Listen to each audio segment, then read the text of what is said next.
Selamat datang di rumah kita, tempat kita berbicara fakta, cerita, dan logika. Bapak Ibu saudara yang dikasihi Tuhan, Alkitab adalah buku suci milik umat Kristiani.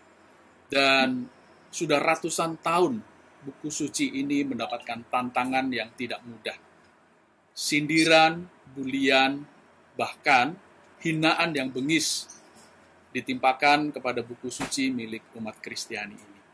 Bahkan tuduhan sebagai buku palsu, mengada-ada, dan menyimpangkan banyak sejarah dituduhkan kepada buku suci ini. Nah, apakah kita akan tinggal diam atau bagaimana kita meresponi tuduhan-tuduhan palsu itu? Sindiran dan bulian yang mungkin juga memahitkan hati kita dan juga kadang membingungkan pikiran kita. Nah, oleh sebab itu malam hari ini saya mengundang di rumah kita sahabat saya, Ibu Rita Wahyu, Magister Teologi. Ibu Rita Wahyu, Magister Teologi. Selamat malam, Bu. Selamat malam, Pak Andreas Agus. Terima kasih. Terima kasih sudah hadir bersama-sama ini, Bu, di rumah kita. Terima kasih. Ya. Hari ini kita membahas tema yang mungkin sebenarnya sudah cukup lama menjadi pokok bahasan umat Kristiani dan bahkan umat beragama pada umumnya, berkaitan dengan tuduhan bahwa Alkitab adalah kitab atau buku palsu, mengada-ada yang dimiliki oleh umat Kristiani. Nah, oleh sebab itu secara khusus kami mengundang Ibu Pendeta Rita Wahyuni di rumah kita ini untuk membahas ini nih, Bu. Kita siap mendiskusikan ini panjang lebar ya, Bu, ya? Siap. Dari semua sisi, dari semua segi ya. Kalau cukup waktunya kita 1 jam, tapi kalau nggak cukup ya 5 jam boleh lah ya, 5 jam. Tapi tentu kita berharap 1 jam cukup ya. Supaya umat Tuhan bisa menangkap hal praktis, hal yang sederhana sehingga membuat mereka tercerahkan berkaitan dengan tuduhan-tuduhan ini. Nah, Bu, saya ingin memulai dengan satu pertanyaan ini, Bu. Apa sih sebenarnya motif tuduhan-tuduhan itu terhadap Alkitab kita, Ibu? Tuduhan bahwa Alkitab itu adalah buku yang palsu, mengada-ada dan tidak masuk akal. Menurut Ibu, apa dasar berpikirnya? Apa latar belakang sehingga tuduhan itu dikenakan bagi buku suci kita, Ibu? Oke. Simple jawabannya. Ketidakpercayaan. Oke. Tapi begini. Ya. Bagi orang beriman, bagi kita yang beriman, kita semua yakin bahwa Alkitab itu benar. Tapi tuduhan-tuduhan itu terus-menerus dilontarkan, kan, baik dari orang Kristen sendiri yang biasanya kita sebut sebagai kelompok liberal, ya, dan juga dari kalangan agama lain yang saya sebut sebagai polemikus Muslim. Jadi nggak semua Muslim. Tapi saya menyebut polemikus Muslim. Oke, jadi kelompok itu ya yang lebih sering memberikan tuduhan kepada Alkitab, polemikus Muslim. Ya. Betul sih, karena ada banyak sahabat saya yang Muslim juga tidak berpikir seperti itu gitu ya. Betul, ya. Nah, ketidakpercayaan yang menjadi latar belakang penyebab mereka memberikan tuduhan itu ya, Bu ya. Karena memang faktanya kepercayaan mereka berbeda dengan kepercayaan kita. Betul. Begitu ya. Tetapi ternyata ada pula kelompok-kelompok Kristen sendiri yang juga memberikan tuduhan itu gitu.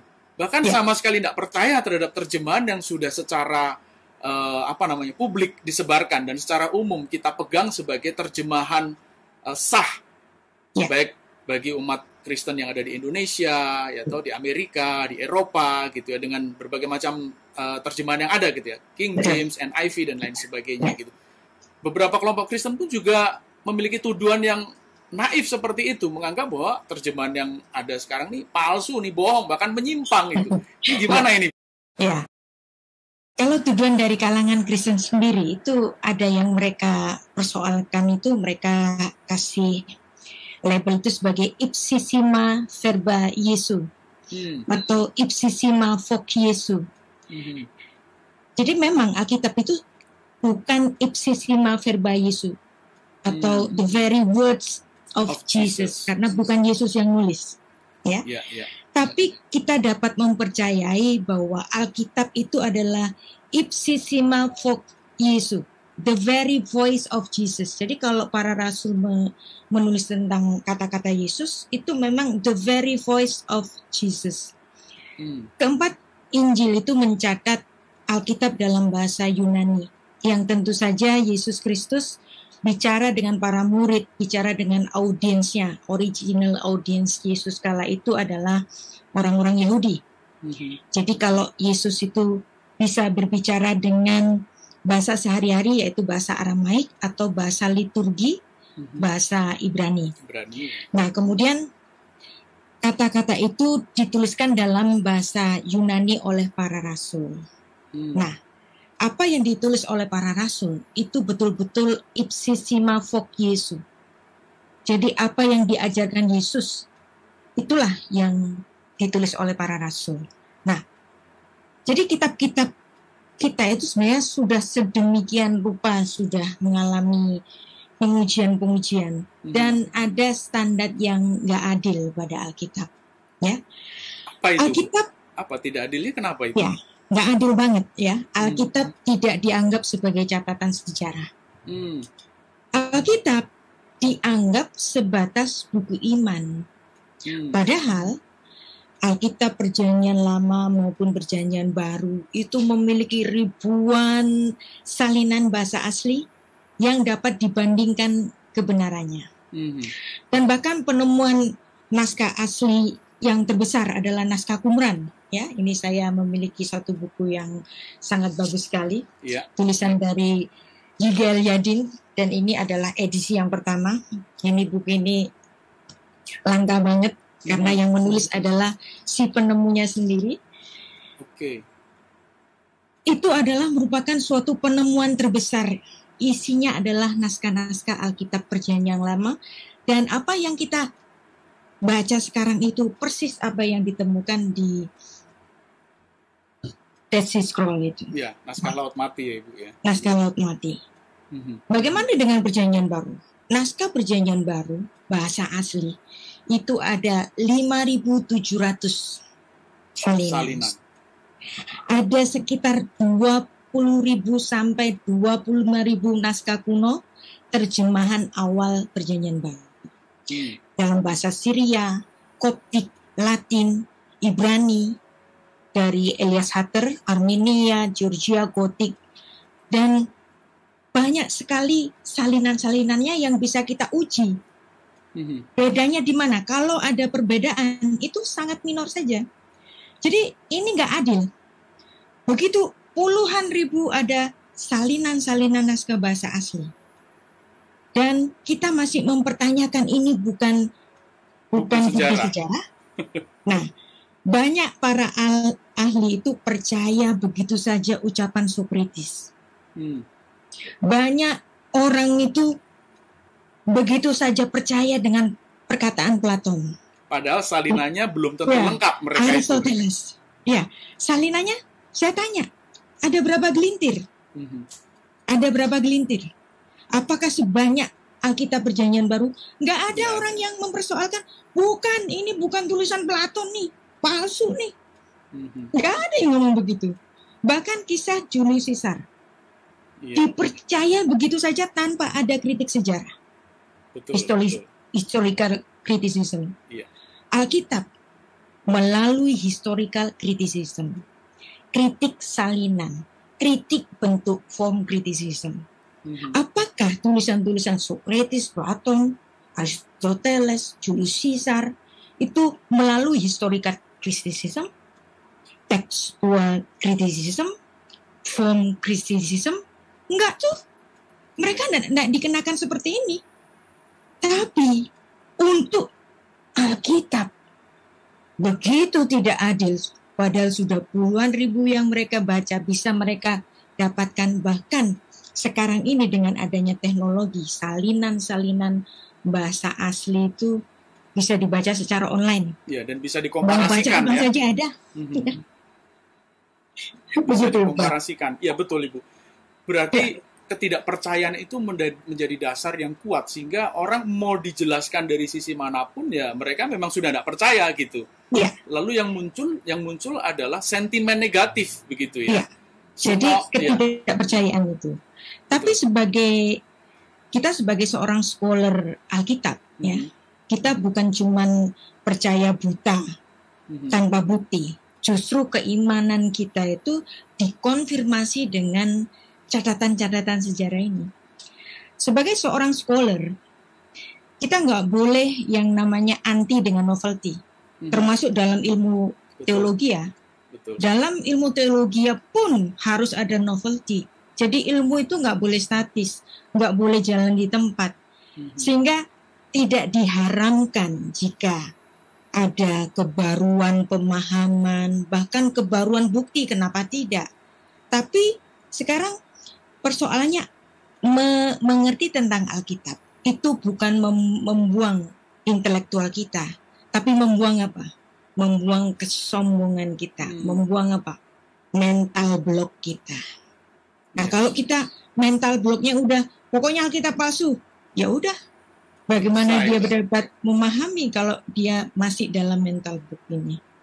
Nah, jadi saya tidak mengharamkan novelty. Silakan bermanuver terus, mencari kebenaran-kebenaran. Dan Tuhan selalu mau disapa dengan orang-orang yang selalu mencari kebenaran-kebenaran, kebaruan-kebaruan. Silakan. Jadi kecurigaan ideologis, kecurigaan teologis, silakan. Itu menjadi the art of argument kita sebagai seorang scholar dari ilmu teologi. Dan bahkan memang mempertajam akhirnya ide-ide dan gagasan yang kita miliki, begitu Bu ya. Empirik kah gitu ya? Iya. Ilmiah jadi yang kah, namanya textual criticism itu nggak selamanya jelek. Betul. Ya? Jadi kritik di sini bukan untuk mencari kesalahannya, tapi justru bisa untuk mencari ini loh, keunggulannya di sini. Jadi kritik teks tidak selalu bermakna negatif, bisa bermakna positif. Jadi kita menggali Alkitab, kita compare antara naskah yang satu dengan naskah yang lain. Kalau ada perbedaan apanya? Apakah itu mengubah secara doktrinal atau hanya minor saja? Nah, biasanya ini hal yang minor-minor ini yang dibesar-besarkan oleh biasanya polemikus baik itu dari Muslim maupun polemikus Kristen sendiri. Nah, bicara itu Bu, padahal dunia itu kan punya prinsip, kalau ada persoalan besar dikecilkan, kalau ada persoalan kecil dibuang gitu. Nah, ini kayaknya sebaliknya gitu. Kalau nggak ada persoalan, kalau nggak ada persoalan, cari persoalan gitu. Yang kecil-kecil itu gedein, diledakin gitu. Nah, bicara ini Bu, dari yang Ibu catat, usaha-usaha atau upaya-upaya seperti apa sih yang sudah mereka lakukan gitu untuk mendiskreditkan Alkitab, untuk membuktikan bahwa tuduhan bahwa Alkitab ini adalah buku yang palsu itu terbukti gitu. Apa saja Bu yang Ibu catat? Kalau kita usaha-usaha yang dilakukan itu biasanya dari skolar-skolar Alkitab dari Barat ya, sejak pada abad ke-19 itu mulai dari hipotesis tentang JEDP. Kemudian juga itu untuk yang Perjanjian Lama. Terus kemudian ada hipotesis tentang dokumen Q. Yang semuanya ini berasal dari kecurigaan bahwa Alkitab itu bukan asli. Tokohnya pun fiktif. Nah, seperti tadi saya bilang, kecurigaan teologis itu sangat dibolehkan. Tapi yang nggak boleh itu apa? Kesombongan yang tetap, pokoknya ini salah, pokoknya ini nggak betul, pokoknya ini palsu. Nah, kata pokoknya itu yang harus dibuang. Kita boleh menggali, kita boleh meneliti, tapi bukan untuk mencari-cari kesalahannya. Kalau kita menemukan sesuatu yang baik, misalnya kayak begini. Yang saya tadi bilang standar yang tidak adil pada Alkitab, ya. Tidak ada pengujian ipsissima vox Socrates. Ya kan? Betul. Orang begitu kekeh, begitu sombongnya, percaya saja, betul ya. Ipsissima vox Yesus. Nah, padahal untuk Socrates, Plato nggak ada. Orang bisa percaya begitu saja dengan ucapan Socrates, Plato, Aristoteles tanpa uji-uji yang lain. Ya kan? Betul. Bahkan di kitab-kitab suci yang lain ada nggak ipsissima vox Allah untuk Al-Quran? Ada nggak ipsissima vox Siddhartha Gautama untuk kitabnya orang Buddha? Enggak. Ini kecurigaannya itu cuman di Alkitab saja. Saya bukan, ya tentu saya bukan mempersoalkan kitab suci orang lain. Iya, iya. Tapi kitab suci kita diperlakukan begitu tidak adil oleh para kritikus. Mungkin secara naluriah mereka sebenarnya di kedalaman batinnya mengakui bahwa memang ada kebenaran, jadi supaya kebenaran sejati tidak muncul, udah dihujani dengan kritikan saja gitu ya. Jadi sehingga ketidakadilan itu yang muncul. Ini menarik, Pak. Gimana? Jadi bagi kita kan beriman, kita percaya bahwa Alkitab kita itu benar, apalagi dengan adanya begitu banyaknya salinan-salinan naskah bahasa asli. Tapi ada orang-orang yang memang memiliki satu misi, mungkin misi. Misinya itu metode bawah sadar secara psikologis. Ya. Jadi kita kan sering nonton TV itu. Misalnya iklan pasta gigi Pepsodent yang paling bagus, gitu kan? Terus ada cerita tentang iklan itu. Dan kita tahu itu iklan itu bagus. Lalu kemudian di hari-hari berikutnya iklan yang sama diputar berulang-ulang dengan iklan yang sama. Misalnya langsung secara berurutan. Kenapa? Di sini si pemasang iklan marketingnya itu menggunakan metode bawah sadar. Jadi kalau iklannya diulang-ulang, nanti hari ini memang dia nggak beli, tapi begitu masuk ke supermarket dia akan membeli pasta gigi yang itu. Demikian juga misalnya kayak Alkitab kita. Bagi kita orang yang beriman, kita yakin seyakin-yakinnya bahwa Alkitab kita itu benar. Tapi oleh mereka, tuduhan palsu itu terus-menerus dilontarkan. Kenapa? Supaya ini menjadi suatu kecurigaan di masing-masing orang percaya. Ya, jangan-jangan palsu. Jangan-jangan palsu. Kitabmu palsu. Nah itu secara psikologi bawah sadar mungkin itulah yang akan goalnya itu di situ. Nah itu juga bisa. Pola brainwashing itu kan ya. Pola brainwashing seperti itu. Pola brainwashing. Jadi kalau memang metode mereka itu seperti itu, para polemikus, metodenya seperti itu, maka kasihan jemaat awam.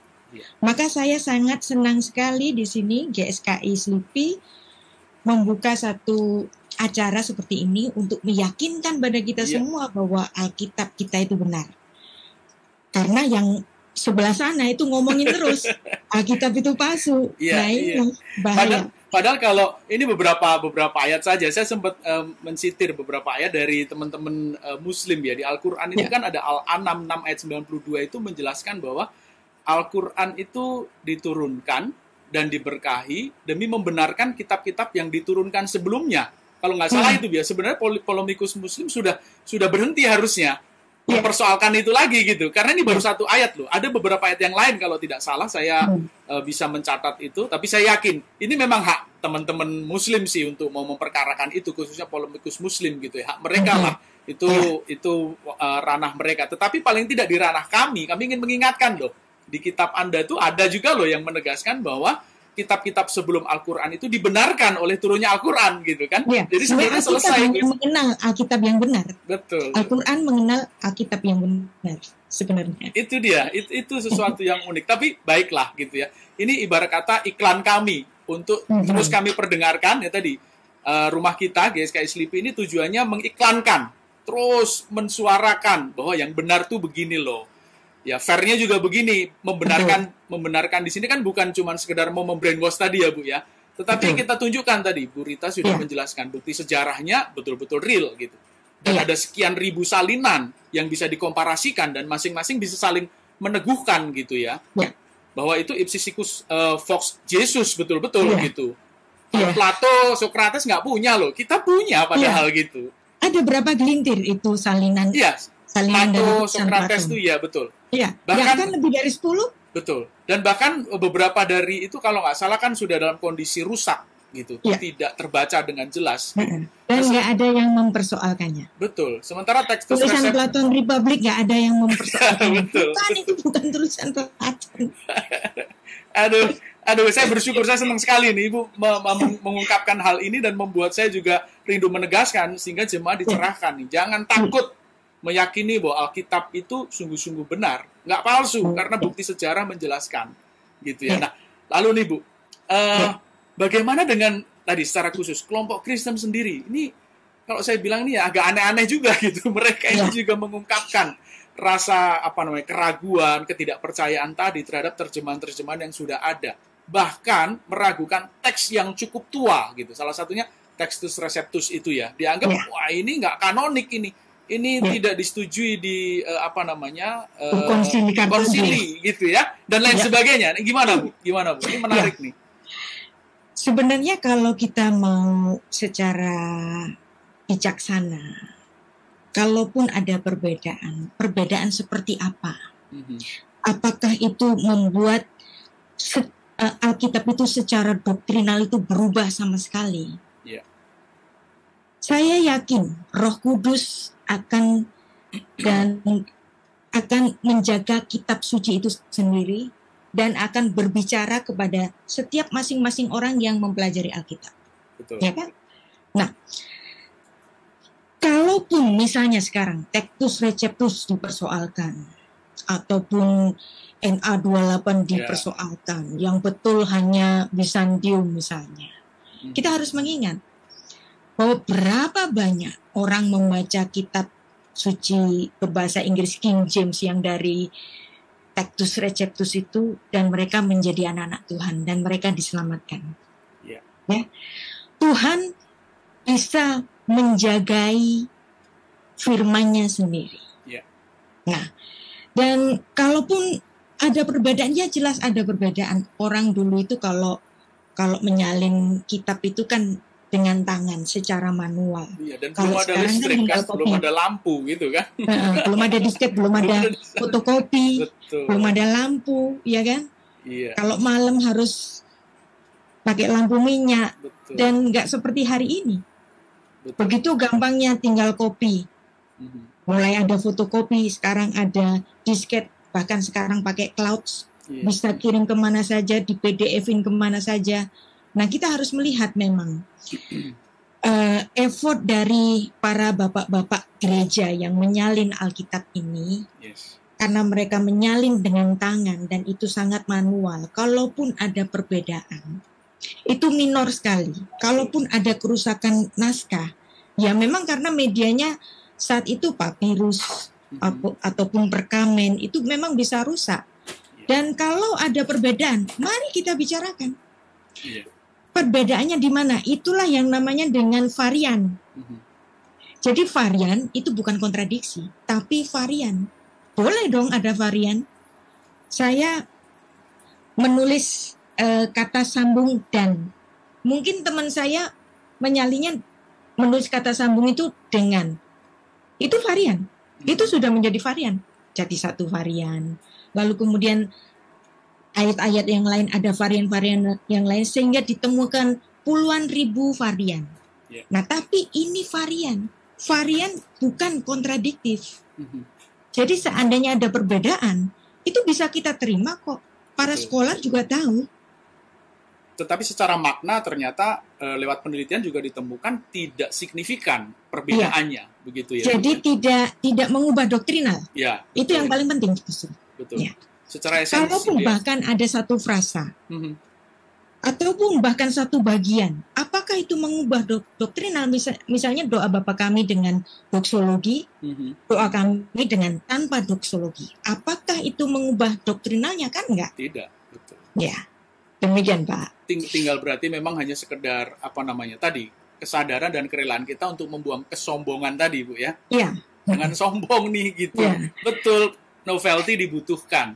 Penelitian yang baru dibutuhkan juga, tetapi bukan lalu dalam tujuan untuk menghilangkan jejak-jejak sejarah dan jejak-jejak pembuktian dari teks atau perkamen-perkamen tua yang sudah dipergunakan untuk sebagai dasar penerjemahan Alkitab yang sekarang kita punya gitu ya Bu ya.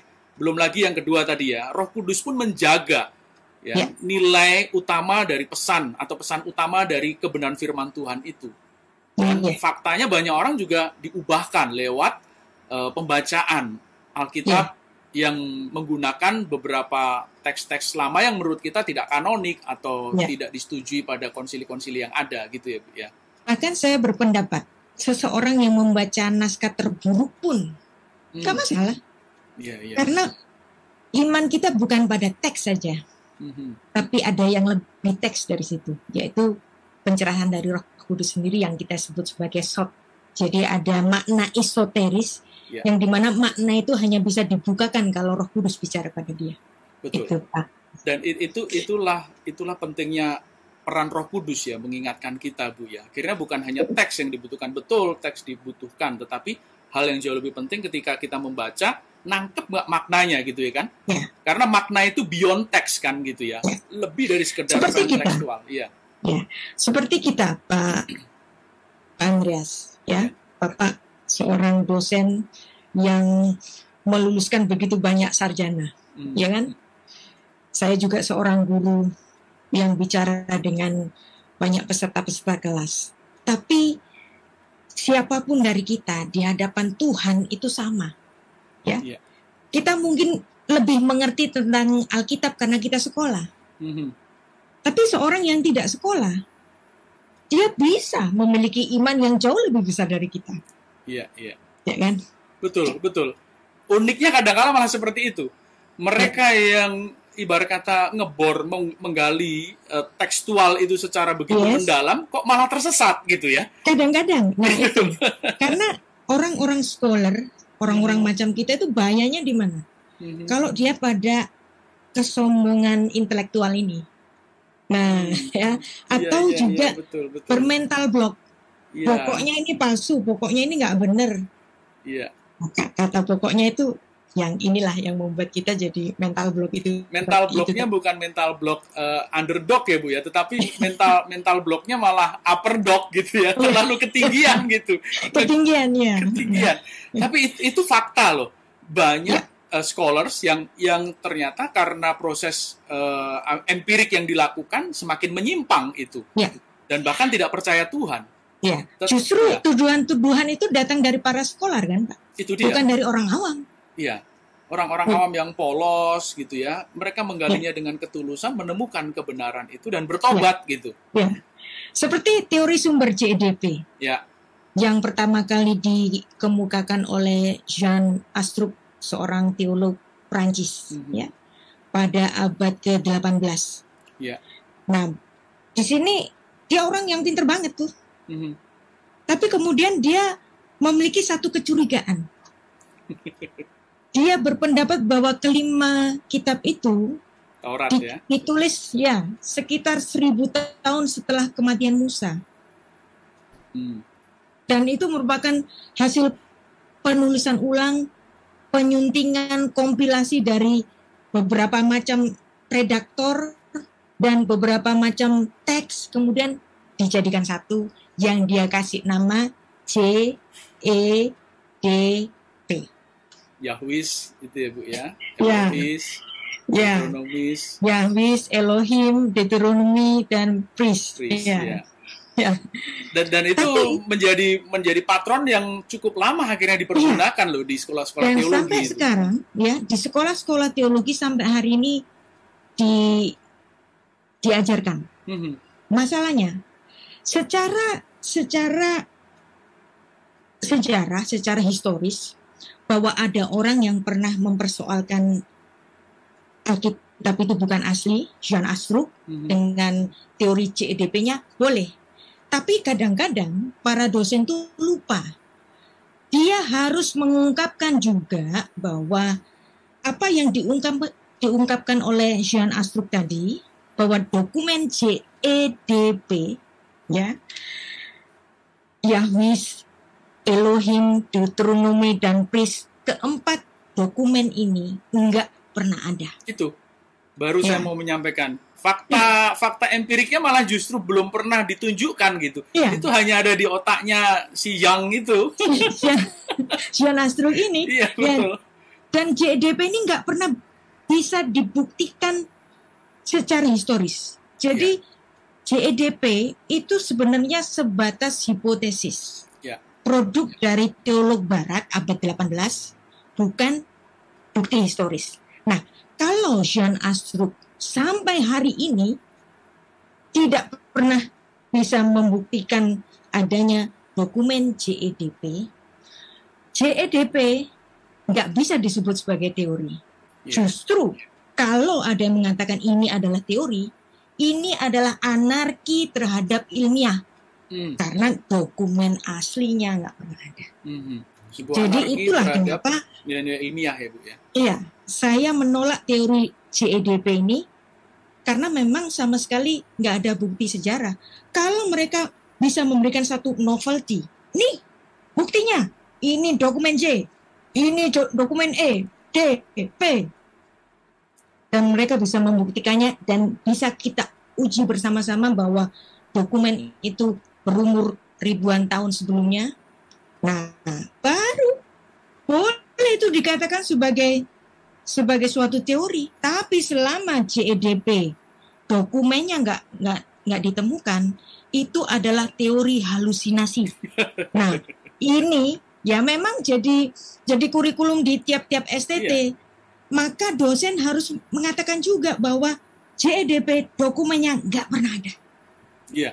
Dan memang dari penjelasan yang dulu ketika ini kan diajarkan ketika semester awal tuh.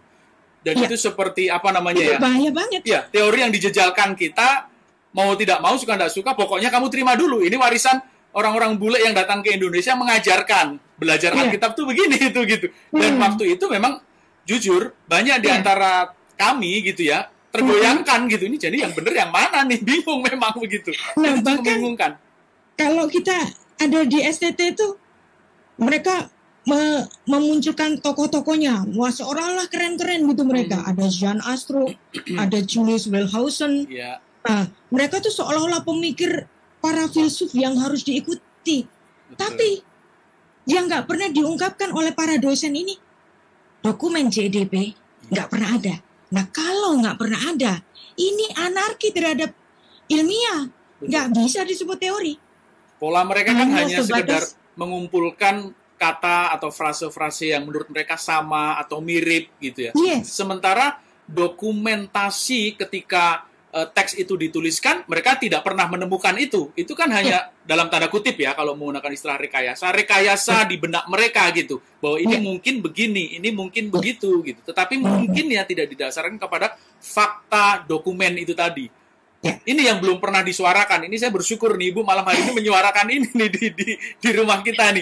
Jadi umat Tuhan jangan takut. Ya, semua proses belajar bagus gitu ya. Tetapi proses belajar itu hendaklah bertanggung jawab gitu. Jangan sembarangan gitu. Mentang-mentang nama penelitinya orang bule, orang barat gitu. Terus dipercaya gitu. Betul. Dan lalu kemudian mentang-mentang nama penelitinya itu berasal dari misalkan orang Jawa kayak kita. Bu Rita Wahyu, Andreas Agus gitu, nggak dipercaya gitu, jangan. Kenapa ini? Kenapa? Nah, kenapa Bu? Kenapa? Coba Ibu. Karena orang Indonesia kelamaan dijajah Belanda, jadi apa-apa yang bawa luar negeri itu dipikir kayak dewa gitu. Betul. Kan inferior kompleksnya ini belum sembuh ini orang-orang Indonesia. Persis. Dan termasuk masalah-masalah lain yang muncul di negeri ini tuh gara-gara inferior kompleks itu. Kita gagap berbangsa, bernegara, dan ini sulit banget. Tapi ya ayo, paling tidak ini yang pertama nih. Jangan gagap ketika belajar firman, ketika belajar kebenaran. Aduh, ini asik banget ini Bu. Ini ada lagi nggak Bu, berkaitan dengan hal itu tadi, JEDP dan teori-teori yang lain?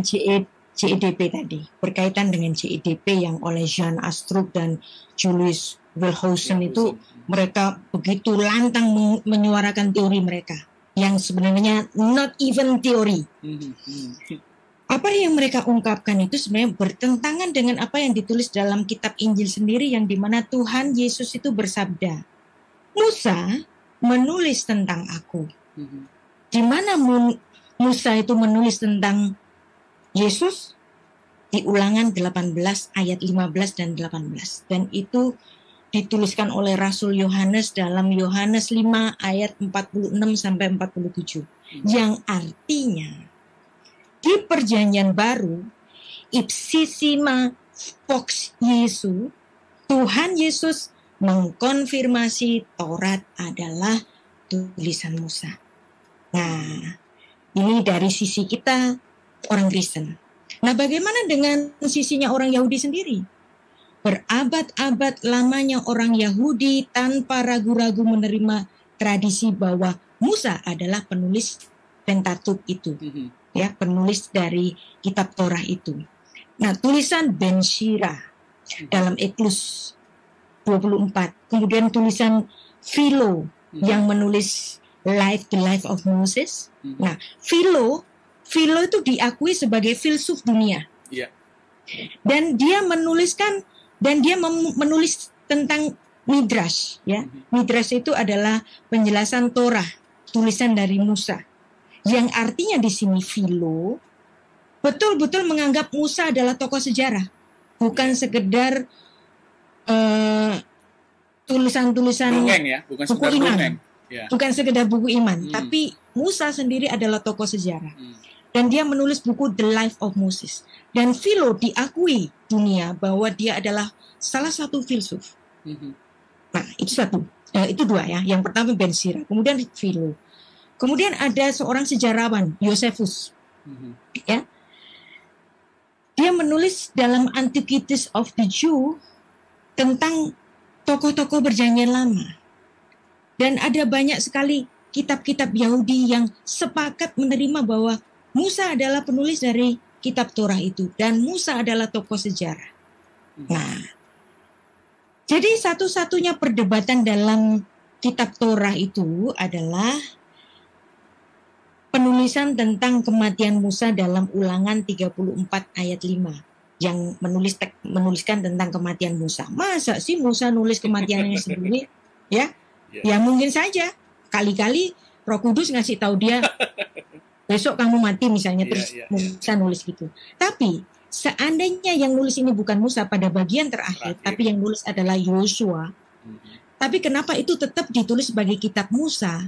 Ini untuk menghormati Musa bahwa sejak kitab Kejadian sampai Ulangan, sampai bagian akhir Ulangan pasal 34 yang diteruskan oleh Yosua itu.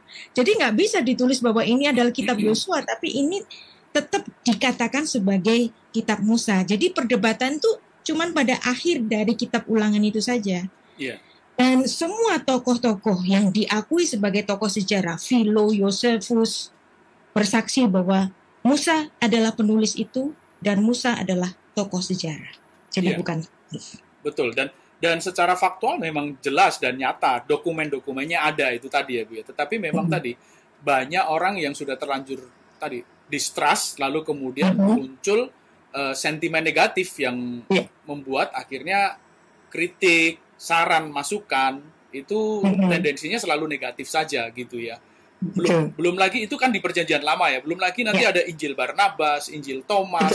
Ya, ini kan? Kita masih ngomong perjanjian lama loh, belum perjanjian baru. Ini saya ngomong agak sedikit mengarahkan karena kita tinggal setengah jam lagi Bu. Ini takutnya tinggal nyampe ke situ nih. Tapi yang jelas betapa sangat faktual dan historik Alkitab itu gitu. Di kanan kiri keberadaan Alkitab itu Tuhan titipkan gitu, banyak fakta, lalu kemudian banyak bukti sejarah yang membuat kita harusnya sudah nggak perlu ragu lagi gitu. Nyata-nyata bahwa Alkitab ini sahih gitu keberadaannya, ditulis dengan motif yang benar, isinya juga benar, ya toh, dan memang itu wahyu Tuhan gitu. Namun memang banyak orang yang tadi sudah membuat otaknya susah untuk menerima itu gitu ya. Ya, ini mental block tadi. Iya betul. Nah, lalu kemudian bahkan ketika mental block muncul, lalu dan giliran berikutnya orang-orang tertentu atau kelompok-kelompok tertentu menciptakan terjemahan-terjemahan mereka sendiri, ya hasilnya jujur banyak perpecahan justru terjadi di situ. Konflik muncul di situ. Nah gimana? Ya gimana Bu ya? Ini karena juga kesombongan manusiawi yang bersifat sektarian. Nah, kenapa saya lebih menyukai LAI? Karena LAI itu terdiri dari ekumenis ya, ekumenis. Dia bukan hanya terdiri dari orang-orang Protestan saja, tapi juga ada KWI di situ. Ya, yang artinya di sini mengayomi banyak gereja. Tapi kemudian ada terjemahan-terjemahan baru dari kelompok-kelompok sektarian, misalnya pengguna nama Yahweh, yang mengatakan ini terjemahan gue nih yang paling betul nih, terjemahan gue pokoknya. Padahal cuma menambahkan nama Yahweh doang itu. Yang lainnya sama persis seperti yang diterjemahkan Jadi LAI. semangat itu yang memecah justru. Betul. Dan bahkan ada hal yang lain. Ini yang menurut saya antiproduktif. Maaf ini ya, ini menjadi masukan juga bagi para pendeta. Kadang-kala baru menemukan satu arti saja, itu pun belum dari bahasa aslinya dan belum dibandingkan dengan varian-varian yang ada. Sudah nyalain LAI. Ini LAI, ini maaf nih, kadang-kala bego nih, bodoh nih penerjemahnya. Ini jadi salah. Saya kadang-kadang berpikir, aduh, coba deh sesekali kamu bantulah itu teman-teman LAI menerjemahkan. Itu bisa gemeteran itu pagi siang malam nggak makan itu bisa jadi gitu. Tapi ada itu sikap-sikap yang seperti ini yang antiproduktif gitu. Dan akhirnya tadi memecah belah, ya, atau semangatnya sektarian tadi memecah belah dan ujung-ujungnya justru tadi antiproduktif buat kekristenan itu sendiri. Nah, saran Ibu gimana nih dengan situasi yang seperti ini nih, Bu? Iya. Bagi saya, setiap terjemahan, ini dalam pikiran saya, setiap terjemahan itu adalah tafsir. Terjemahan adalah tafsir terpendek. Jadi kalau ada komentar yang panjang gitu, bisa beribu-ribu gitu lembar untuk satu kitab. Tapi kalau terjemahan, memang terjemahan, tapi itu sudah mengandung penafsiran. Jadi jangan ada yang mengatakan bahwa terjemahan ini yang paling bagus, terjemahan itu yang paling bagus. Bagi saya terjemahan yang terbaik adalah terjemahan yang bisa dibaca oleh segala macam orang. Seperti terjemahan LAI, ya, yang menerjemahkan secara kontekstual, bukan secara statik, bukan secara harfiah. Ya. Penerjemahan secara statik dan secara harfiah itu hanya baik untuk scholar. Tapi terjemahan yang baik untuk masyarakat umum adalah penerjemahan yang kontekstual. Karena kita harus memikirkan bahwa si pembaca itu nanti mulai dari lulusan SD sampai profesor. Ya, betul. Jadi terjemahan ini harus dipahami oleh orang lulusan SD sampai profesor. Jadi jangan hanya memikirkan scholar-scholar.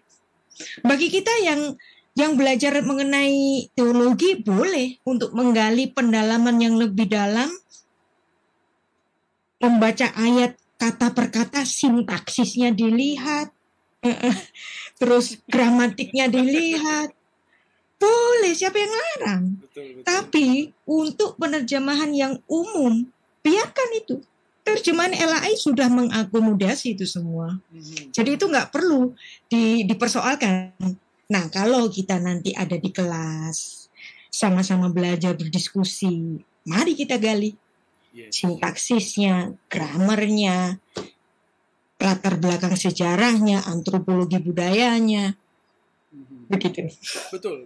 Karena itu tadi tepat sekali. Saya sangat senang ketika Ibu mengucapkan istilah bahwa terjemahan itu adalah tafsir yang terpendek, begitu Ibu ya. Dan itu pun sudah terkandung di dalamnya unsur penafsiran. Yes. Ya, dan jangan merasa ketika kita sudah menerjemahkan itu yang paling benar. Yes. Karena di dalamnya sudah ada unsur tafsiran dari diri kita sendiri gitu ya. Yes. Yang belum tentu juga mewakili si penulis awal. Gitu ya. Autografnya mungkin secara literal mungkin sama, tetapi maknanya belum tentu sama persis dengan yang dimaksudkan di awal gitu Bu ya. Karena ketika kita mengubah dari bahasa asli ke dalam bahasa kita, misalnya bahasa Indonesia, itu sudah ada banyak sekali makna-makna yang sebenarnya sudah terkikis. Dan di situ kita harus memilih kata yang paling tepat untuk menggantikan kata bahasa aslinya tadi. Nah, di situ itu unsur menafsir sudah. Betul. Jadi terjemahan tafsir terpendek. Betul. Jangan ada yang sombong dengan terjemahannya. Karena terjemahanmu pun tafsir. Betul. Dan kalaupun misalkan seperti LAI menerjemahkan, itu kan ada pertimbangan-pertimbangan geopolitik, terus kemudian sosiokultural di situ. Lalu kemudian termasuk di dalamnya kebijakan-kebijakan masyarakat yang muncul pada saat itu. Berarti tidak semudah yang kita pikirkan. Sementara para scholar seringkali hanya berpikir literalnya saja gitu. Berpikir ketika ini diterjemahkan secara literal, hati-hati loh. Ini secara politis bisa berdampak negatif, berdampak besar dan bahkan Mhm. bahaya di akhir dari penerjemahan itu. Bukan berarti kita tidak takut bahaya, bukan berarti kita takut bahaya. Kita kan kalau menerjemahkan kebenaran harus bahaya apapun kita hadapi, tapi ya jangan konyol dong. Nggak perlu sampai seperti itu. Betul. Ya, karena pertimbangan-pertimbangan yang lebih besar ada di situ. Toh, dalam tanda kutip, ketika itu diterjemahkan sesuai dengan konteksnya, itu tentu dalam tujuan yang baik loh. Dan tidak dengan cara yang salah loh, justru dengan cara yang benar menurut saya begitu. Nah, sayangnya itu tadi para scholar itu karena kesombongan akademis membuat lupa segalanya gitu. Yes. Dibutakan semuanya gitu. Yeah. Nah, makanya ini bersyukur nih kalau Bapak Saudara sekalian menyaksikan program acara rumah kita ini bersama dengan Ibu Rita Wahyu, share dan bagikan ini demi penyadaran kita semua. Bahwa sebagai seorang pelayan Tuhan, hamba Tuhan, bahkan scholar, para peneliti, ayo tetap jaga kerendahan hati, ya toh. Keyakinan bahwa terjemahan kita itu iya bagus, tetapi bukan lalu yang paling bagus. Masih harus dikomparasikan dengan terjemahan yang lain supaya dari sekian banyak terjemahan yang ada itu ditemukan makna dan arti yang jauh lebih berdampak buat banyak orang. Gitu ya, Bu ya. Betul. Nah, sekarang kita tadi kan saya sudah singgung Injil Thomas, Injil Barnabas. Nah, bagaimana ini keberadaan Injil-Injil yang seperti ini di tengah keberadaan Alkitab sendiri, Bu? Ya. Adanya Injil-Injil yang lain, ya, Injil-Injil yang non-kanonik. Nah, makanya ada kanonisasi. Nah, di sini kita berhutang banyak dengan bapak-bapak gereja yang sudah mengkanonkan sejak pada mulanya. Nah, di sini peran-peran bapak-bapak gereja itu sebagai garda terdepan untuk menjaga kitab suci yang diwarisi dari para rasul ini tetap terjaga. Jadi di samping para rasul itu menulis tulisan-tulisan yang lain yang aneh-aneh itu juga ada. Nah, makanya ada yang kanonik, ada yang non-kanonik. Yang non-kanonik itu berarti ada kontradiksi-kontradiksi, ada kesalahan secara historis dan macam-macam, dan itu sebenarnya sudah dipilah-pilah oleh Bapak gereja saat itu. Nah, memang ada semacam tuduhan. Ada Injil yang disembunyikan. Sebenarnya itu bukan disembunyikan. Para Bapak gereja sudah mengetahui, misalnya ada Injil Thomas, Injil Barnabas. Kemudian mereka simpan. Kenapa? Mereka tahu ini nggak kanon dengan kitab-kitab yang mereka warisi dari kitab-kitab rasuli ini. Ini adalah satu Injil yang lain. Maka mereka simpan. Nah, pada saat itu orang-orang harus membaca yang asli. Maka yang nggak benar ini disimpan. Tapi ada orang kemudian menuduh bapak-bapak gereja ketakutan. Nanti orang-orang akan menemukan satu ketimbangan-ketimbangan yang akan menghantam Alkitab itu sendiri. Bukan, ya. Pada saatnya gereja juga akan membuka apa sih kitab-kitab apokrif itu, dan kita dapat mengkompernya sendiri hari ini. Misalnya kalau ada Injil Thomas, kalau ada Injil Barnabas, hari ini apalagi di era informasi yang sangat canggih ini, Anda Google kemana saja Anda bisa membacanya, dan Anda bisa membaca sendiri kenapa ini tidak dimasukkan dalam kanon. Silahkan pertimbangkan sendiri kenapa itu tidak masuk.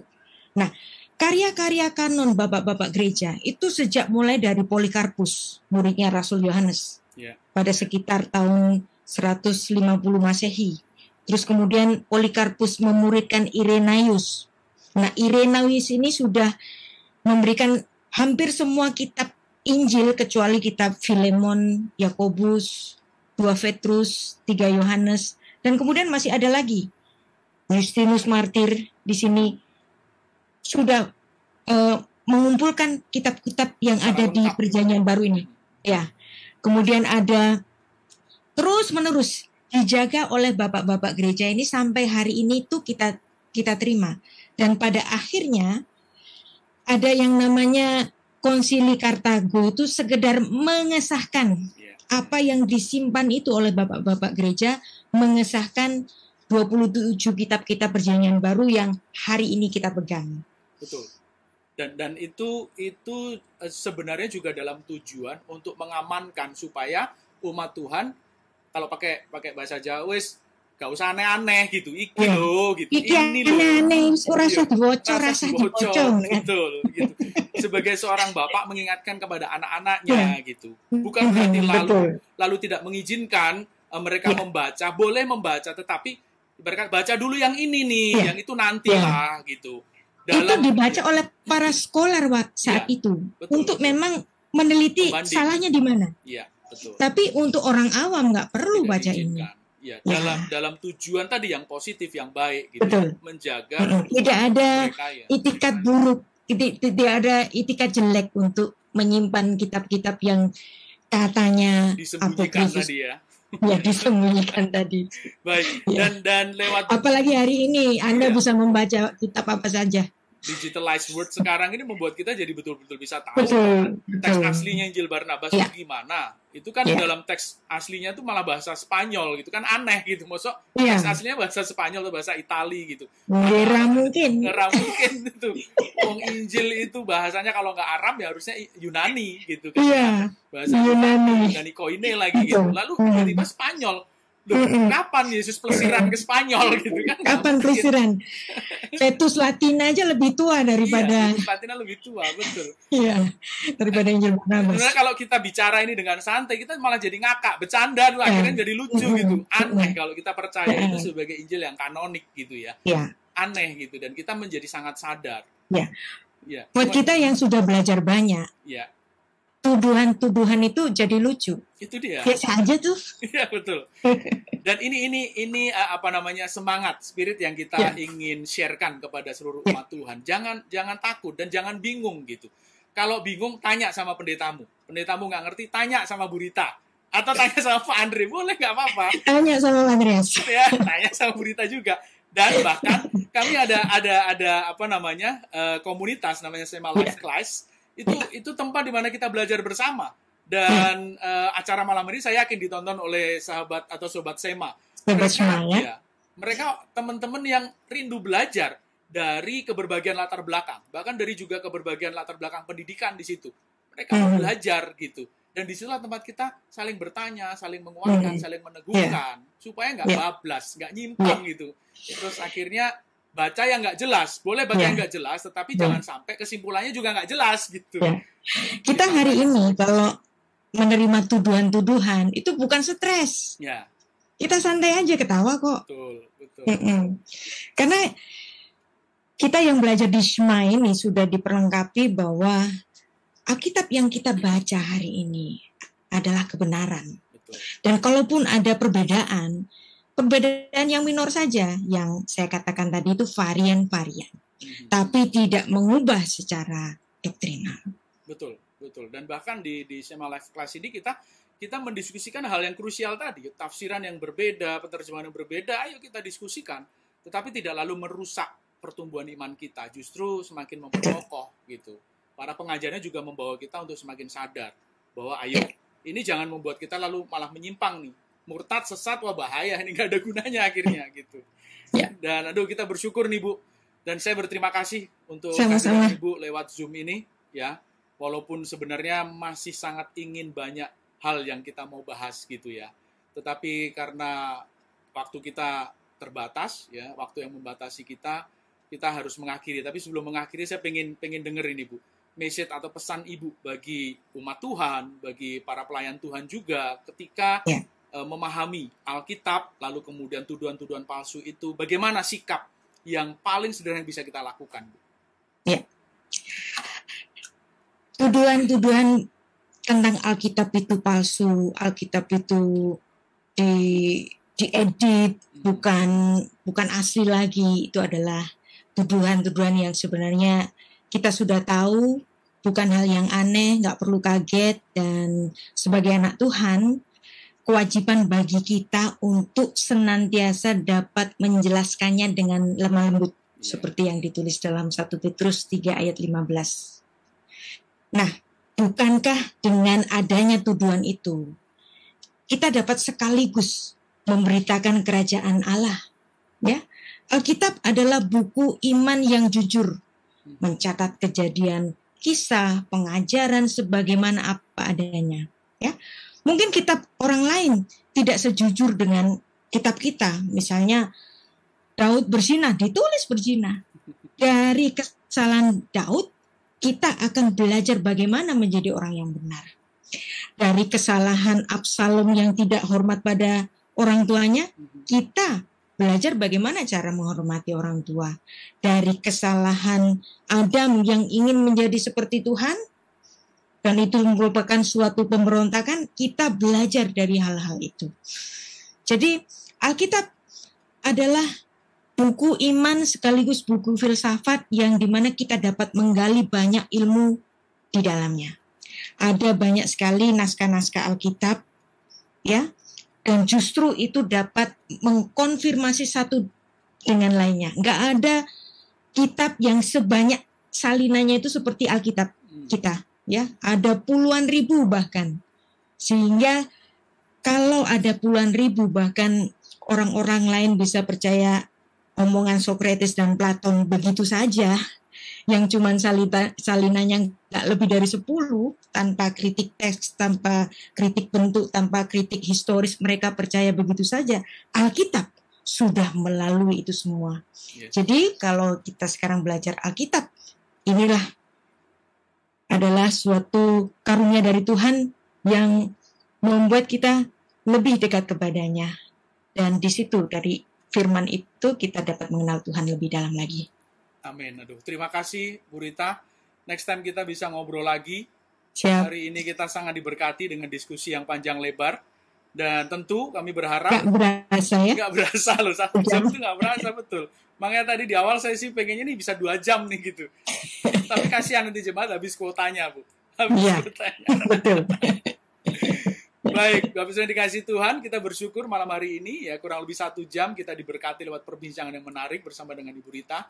Kami percaya ada banyak yang kurang dari perbincangan kami, tetapi ada banyak yang lebih pula dari perbincangan kami yang bisa ditangkap, dimengerti, dan tentu mari kita praktekkan dalam kehidupan kita, dalam proses belajar kebenaran, belajar Alkitab, dan belajar kehidupan. Supaya sungguh tadi, iman kita membawa kita kepada sang kebenaran yaitu Tuhan. Mengenal Tuhan dengan benar, nggak sembarangan.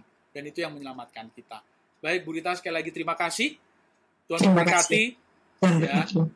Bapak Ibu yang dikasih Tuhan, terima kasih untuk kebersamaan kita malam hari ini.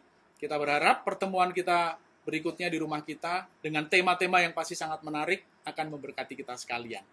Kami akhiri perjumpaan di rumah kita malam hari ini dengan bersyukur bahwa Tuhan pasti menyertai dan memberkati kehidupan kita dari sekarang hingga selama-lamanya. Amin.